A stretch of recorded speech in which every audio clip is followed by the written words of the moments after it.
Voy a disculparme por tener que cancelar el video. Tengo un problema de conexión y se me puede apagar la charla. Bueno, como les comentaba el doctor Devia, vamos a revisar las complicaciones por procedimientos invasivos. Ya me presentaron, mucho gusto. Espero que todos estén muy cómodos con un cafecito en sus casas. Y el día de hoy vamos a revisar esto. Vamos a repasar las técnicas recomendadas para la realización de accesos, toracentesis, paracentesis, pericardiocentesis. Vamos a identificar las principales complicaciones y vamos a recordar cuáles son los tips más recomendados para disminuirlas. Como ustedes saben, la ecografía del paciente crítico ya se volvió una ABCDE. En el A tenemos la vía aérea, que es la charla que va a seguir a continuación de la doctora Lorena. En la B tenemos todo lo que es respiración, que es identificación de las patologías, y toracentesis para nuestra charla. En la C, toda la parte de hemodinámica, pericardiocentesis y ecovascular en el caso de accesos.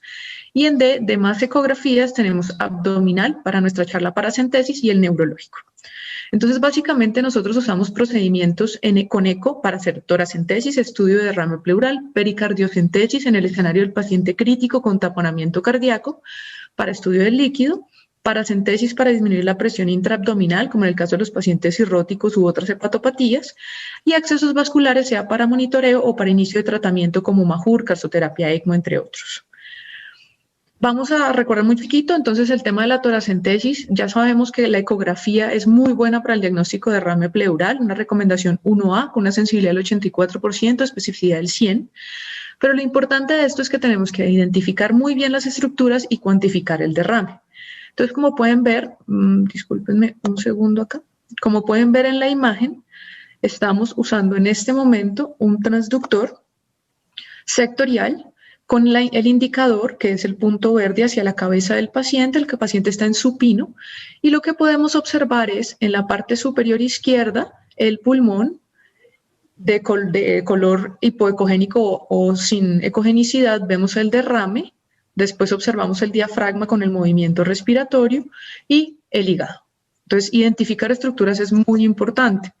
Miren, por ejemplo, este otro video donde uno podría confundir el líquido intraperitoneal como si fuera derrame. Entonces, identificar muy bien el diafragma y el movimiento diafragmático es muy importante. Igualmente, ver la punta del pulmón. En algunos artículos lo pueden encontrar como la nariz de elefante. ¿Cómo cuantificamos este derrame? Entonces, pues realmente hay varias técnicas, hay varias fórmulas. Esta me parece que es la más sencilla, fue creada por Balick en el 2006, y lo que hacen es con una sonda sectorial, o una sonda convexa, con el indicador hacia la cabeza del paciente, en supino, con una cabecera a 15 grados, lo que hacen es medir la distancia de forma paralela a la cama entre la pleura parietal y la pleura visceral. Esta distancia en milímetros la multiplican por 20 y da un aproximado de un volumen. Ahora, si ustedes ven la literatura, esto tiene muchos detractores y muchas personas que están a favor, porque pues la cuantificación no es exacta, pero nos da una idea. Hay otras fórmulas, pueden usar la que deseen, pero pues esta me parece la más sencilla. Este ya es con un transductor lineal o de alta frecuencia. Entonces, lo que nos permite hacer este transductor es tener un poquito más de calidad de imagen para hacer la punción. Entonces, como pueden ver, el transductor está con el indicador hacia la cabeza del paciente. Este paciente está sentado. Vemos el reborde, la costilla superior, la costilla inferior, el tejido subcutáneo, el derrame pleural y la pleura visceral. Acá lo ven, pues muchos lo conocen como el signo de las alitas de murciélago. Entonces está un arco costal, otro arco costal, y lo que se ve anecoico es el derrame pleural. Y la punción siempre se debe hacer sobre el reborde superior de la costilla inferior. Pero ¿qué complicaciones se pueden presentar? Entonces, la más frecuente dentro de la baja frecuencia está el neumotórax.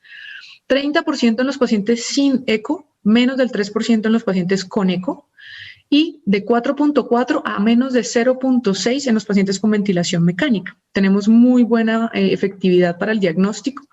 Y si ustedes pues revisan a Lichtenstein, que él tiene muchos artículos de eco de tórax, el perfil A', que se define como la ausencia de deslizamiento pleural y o de líneas B, es compatible con neumotórax con una especificidad del 100%. Entonces, en la parte inferior de la pantalla podemos ver cómo se ve un deslizamiento normal. Entonces, ustedes pueden ver dónde está la línea pleural, que se ve la hiperecogenicidad dinámica o como hormiguitas, y ese es el deslizamiento adecuado. Si ustedes ponen un modo M, está el signo de la playa, que es las líneas continuas donde está el tejido subcutáneo, y la línea punteada, que asumen es la arena de la playa por donde está el movimiento pulmonar. Pero ya en el neumotórax tenemos ausencia de ese deslizamiento, con el signo de la estratosfera, que es en modo M, que es también ausencia de movimiento, o el punto pulmonar, que es el punto donde empieza el neumotórax, que ustedes pueden ver acá el punto. ¿Qué causa el neumotórax? Principalmente es la mala cuantificación del derrame. O identificamos una distancia inadecuada del tejido subcutáneo hasta el pulmón y puncionamos el pulmón, o son derrames muy pequeños que cuando hacemos la toracentesis, pues inevitablemente puncionamos el pulmón, o por ejemplo pacientes que tienen un PIB muy alto y hacemos la punción con esos PIBs elevados y con pulmones sobredistendidos. Otra complicación es la punción de órganos abdominales. ¿Qué lo causa? Que hacemos punciones muy inferiores con una angulación hacia inferior o hacia caudal, y lo recomendable es que la punción siempre sea por encima del octavo espacio intercostal. Acá podemos ver, por ejemplo, el arco costal, y este movimiento que ustedes ven en la parte inferior de la pantalla es el diafragma. Por ende, escoger este espacio intercostal es muy arriesgado porque el riesgo de puncionar el diafragma es muy alto. Entonces, por favor, cuando vean el eco, intenten no puncionar donde se vea el movimiento dinámico del diafragma. Otra complicación es el hemotórax. No es tan frecuente, pero es cuando puncionamos la arteria, realmente la complicación puede ser muy grande, y si nuestro paciente ya es crítico, pues podríamos aumentar su morbimortalidad. O sea, un 0.4% de los pacientes sin coagulopatía y hasta un 3.3% en los pacientes con ventilación mecánica. ¿Qué lo causa? No, es que anguló mal la aguja. Pues imagínense que hasta el 80% de las personas pueden tener ramas colaterales que pueden pasar entre los dos espacios intercostales. O si ustedes hacen una punción muy posterior, casi que hacia la columna, hay mayor tortuosidad. Entonces, si ustedes ven esta imagen, esta arteria, la arteria intercostal, en este paciente precisamente está en toda la mitad del espacio intercostal. Entonces puede ser una de las ramas colaterales. ¿Cuál es la recomendación para evitar esto? Siempre en el espacio que ustedes escogen la punción deben hacer un Doppler color. Ahora, bueno, pues esperando que su ecógrafo tenga esa posibilidad, que realmente la mayoría lo tiene. Entonces, en el caso de la toracentesis, ¿qué tenemos que saber? Uno, identificar qué pacientes se nos pueden complicar en la toracentesis. Derrames menores de 250, obesos, que sea un derrame tabicado, que estén coagulopáticos o que tengan ventilación mecánica invasiva con PIBs elevados. Dos, estén seguros de la distancia de su derrame y del volumen. La distancia mínima entre la pleura parietal y visceral debe ser de 15 milímetros para que sea una punción segura. Por debajo de eso realmente no es recomendado. Calcular el volumen para saber más o menos cuánto deben extraer, hacer el Doppler color para localizar la arteria y descartar variantes anatómicas. Sí hay que vigilar el ángulo de inserción de la aguja, no es la única causa, pero hay que vigilarlo. Acá ustedes pueden ver la inserción A, que es completamente perpendicular contra una B que fue angulada y punciona la arteria. Y siempre hacer un barrido posterior para ver deslizamiento pleural, para ver líneas B y que haya ausencia de punto pulmonar, que ya lo vimos. En el caso de la pericardiocentesis, es en nuestro escenario de paciente crítico en taponamiento cardíaco. Entonces uno diría, no, bueno, pero con la triada de Beck ya sabemos la clínica y con eso empezamos. Pues miren, ¿es usual la presentación en la clínica, la triada de Beck? Pues resulta que se presenta en menos de un 60% y hasta menos según la literatura que ustedes revisen. Entonces lo que hacemos es buscar signos ecográficos. Pero bueno, ¿qué enfoques tenemos o qué abordajes? Tenemos un transductor sectorial, y es una frecuencia baja, y lo que hacemos es el punto apical. Ustedes ya conocen las ventanas de la ecocardiografía. Entonces, en el punto apical, con el indicador en la hora 3, hacemos la imagen y con esto podemos evidenciar las 4 cámaras del corazón, como pueden ver en la imagen. Entonces, en esta imagen podemos ver el reborde de las cavidades derechas, la piel pues en este punto. Tenemos los ventrículos, ventrículo derecho, ventrículo izquierdo. Tenemos las aurículas, aurícula derecha, aurícula izquierda, y como tal tenemos todo el derrame que es la parte anecoica. Y vemos los signos, que es colapso del ventrículo derecho en diástole, colapso del ventrículo izquierdo en sístole, y podemos ver una cava ingurgitada de más de 2 centímetros. Esta es una de las visiones y uno de los abordajes que es apical 4 cámaras. En este caso lo que se hace es girar 90 grados el indicador del ecógrafo para sacar el pulmón de la ventana y poder hacer la punción en plano en el reborde inferior del ecógrafo. Este es el otro abordaje, que es un abordaje subsifoideo.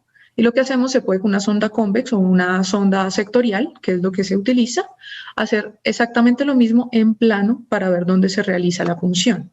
Entonces, habrán personas que dicen, no, pero también se puede para external izquierda. Claro, se puede, pero tenemos que recordar que para external izquierda tenemos la arteria mamaria izquierda. Entonces, digamos que los dos sitios de menor riesgo son el subsifoideo y el apical. Acá podemos ver cómo la persona hace la punción, extrae sangre, debe ver que la guía ecográfica esté en el espacio pericárdico para poder avanzar el catéter. Tips para que esto no tenga muchas complicaciones: primero, que haya una clínica congruente, que el paciente tenga clínica de taponamiento cardíaco, que tengamos los signos de taponamiento, o pues en el escenario crónico que haya una indicación clara de hacer la punción, porque es una punción con alto riesgo. Debemos encontrar el lago de mayor tamaño, siempre realizar la punción en plano, hacer una prueba de burbujas o el test de solución salina agitada, y ojalá la persona que lo haga sea la que tenga mayor experiencia. Esto es, por ejemplo, el test de solución salina agitada, y como pueden ver, el catéter no quedó en el espacio pericárdico, quedó en el ventrículo. Entonces, esta es una complicación que no queremos tener, y lo ideal es, pues, primero cuantificar, ver siempre la aguja, y cuando hagamos la prueba de solución salina, pues asegurarnos que esto sucede. Yo en mi experiencia he visto 2 veces esta situación y es bastante crítica, y pues es preferible evitarla llevando todas las recomendaciones. El otro procedimiento que realizamos es la paracentesis. ¿Qué complicaciones pueden presentarse en la paracentesis? Entonces, primero, saber que los lagos principales son el flanco izquierdo, es donde más líquido se acumula, flanco derecho, y después el espacio suprapúbico. Pero tenemos que tener en cuenta que en esta zona están los rectos, los abdominales, y aquí está la arteria epigástrica inferior. Entonces, tenemos que tener cuidado que no vayamos a puncionar la arteria epigástrica inferior. ¿Cómo podemos hacerlo? Lo mismo que hicimos con tórax, hacemos un Doppler color. Donde encontremos el lago que vamos a puncionar, hacemos Doppler color para descartar, como ven en esta imagen, que no esté la arteria epigástrica. Lo otro que tenemos que hacer es hacer un vaciamiento de la vejiga para evitar puncionar la vejiga. Cuando ya hacemos o encontramos nuestro lago, como pueden ver en la imagen, se puede hacer una marcación y hacer simplemente... solo fue guiado por eco o en guiado dinámico, lo vamos puncionando con el ecógrafo. ¿Qué complicaciones se pueden presentar? Que haya un líquido peritoneal falso. Si ustedes ven esta imagen, en la imagen A, en este momento ya tiene un test de solución salina agitada, pero cuando no lo tenía, parecía el líquido peritoneal. ¿Qué hicieron para darse cuenta? Colocaron solución salina por una sonda gástrica y se observó que hacía burbujas dentro del estómago. Entonces, esto es el estómago. Lo otro que pueden ver es la sonda entrando por el estómago. Entonces, la identificación de órganos y estructuras es lo más importante. Tips para paracentesis. Entonces, desocupe la vejiga, busque el bolsillo de mayor líquido, cuantifique la profundidad donde están los órganos para que su aguja no llegue a esa profundidad, haga un Doppler color sobre la pared abdominal, y esto me pareció interesante para el sello, que es el movimiento en Z, y es tracción el tejido subcutáneo cuando vaya a hacer la punción, haga la punción, haga el drenaje que tenga que hacer, y cuando retire el catéter, suelte el tejido subcutáneo, y eso va a permitir un sello natural y evitar mayores complicaciones o drenajes. En el caso de accesos vasculares, ya el doctor Michael nos explicó un poquito. Primero, pues tenemos que descartar trombosis para hacer nuestra punción. ¿Qué tenemos que hacer? Identificar anatomía. La vena siempre es colapsable, es de paredes más delgadas, la arteria suele tener doble pared o una pared más gruesa, es pulsátil. Tenemos que identificar que la estructura sea lo más superficial posible, que no tenga trombosis, entonces pues que comprimamos y comprima, que ojalá cuando vamos a hacer la punción en la vena no estén las válvulas de la vena para no dañarlas. Y respecto a los diámetros, que sea más de 7 milímetros si es de acceso central y más de 4 milímetros si es de acceso periférico. Lo que estaba explicando el doctor del triángulo de Pitágoras es calcular la distancia que vamos a puncionar. Este es un artículo de Pablo Blanco, un argentino que se ha especializado mucho en el tema de ecografía, y lo que nos dice es, bueno, si usted está con lineal y ve la profundidad de su vaso, si va a entrar a un ángulo de 45 grados, multiplique 1.4 por esa distancia. Esto es muy importante porque mientras aprendemos a manejar muy bien el ecógrafo y vamos avanzando viendo la pantalla, sé que a muchos nos pasó que cuando mirábamos ya la aguja estaba completamente adentro y el vaso no estaba tan profundo.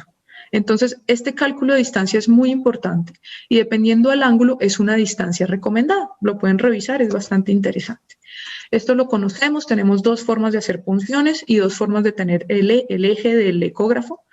Tenemos el eje transversal para una punción fuera de plano y el eje longitudinal para una punción en plano. Entonces, en el transversal, el eje largo del ecógrafo está perpendicular al eje largo del vaso y lo que vemos es simplemente un círculo porque estamos atravesando de forma transversal el vaso y la aguja se ve como un punto. En el caso del longitudinal o en plano, tanto el eje del largo del ecógrafo como el eje del vaso están paralelos y lo que hacemos es ver toda la trayectoria de la aguja hasta que funciona el vaso. Ustedes ya lo conocen, el transversal es más sencillo, pero tiene menos riesgos el longitudinal. Ese nos permite hacer una punción viendo la trayectoria completa del vaso y tiene menos riesgo de atravesar la pared posterior o estructuras adyacentes. ¿Pero qué complicaciones se pueden presentar? Sí, la ecografía disminuye el neumotórax en un 90%, la punción arterial en un 80%, hematomas del 78%, fístulas en un 90%, pero nada, esto es el 100%. Entonces, todas estas complicaciones se presentan usualmente por falta de identificación de estructuras y porque no vemos bien la aguja. Entonces, nuevamente, perdónenme, recordar que el eje longitudinal es el que tiene mayor éxito y menos complicaciones. ¿Qué complicaciones pueden haber? Disección del vaso, como pueden ver acá, una disección de la íntima, un hematoma, que es donde está la flecha, un pseudoaneurisma, donde el vaso, la sangre se extravasa, un trombo, un espasmo del vaso o que haya un compromiso del lumen. Entonces, estos son compromisos tanto en arterias como en venas se pueden presentar. Acá, por ejemplo, tenemos un hematoma en tejido subcutáneo y tenemos un trombo dentro de la vena. Pero realmente, ¿qué se recomienda? Si usted considera que hay una complicación, es mejor que una persona experta haga el Doppler. Por ejemplo, acá tenemos una fístula, pero es en un pedacito muy pequeño, entonces pues es preferible que si está la sospecha, haya un diagnóstico por un radiólogo experto. ¿Qué tips tenemos para accesos vasculares? La adecuada alineación, tanto del ecógrafo como de la vena. En eje longitudinal debe verse la trayectoria del vaso en ambas paredes completamente. Una técnica que se puede hacer es para aumentar la cogenicidad de la aguja, es colocar la guía dentro de la aguja conforme hacemos la punción, aunque esto se recomienda cuando ya se tenga más experticia en el manejo. En el eje largo ver toda la trayectoria. En el eje corto lo que podemos hacer es la inclinación del ecógrafo de la sonda para poder ver la trayectoria, como pueden ver acá en el video. Siempre descartamos neumotórax haciendo barrido posterior, siempre confirmamos la guía dentro del vaso y hacemos el test de agitación, así como vieron en pericardiocentesis, se puede hacer también en punción vascular. Y con esto quiero simplemente decirles que la ecografía, lo más importante en la ecografía es la identificación de órganos, la identificación de estructuras para hacer una punción segura. Muchas gracias a todos.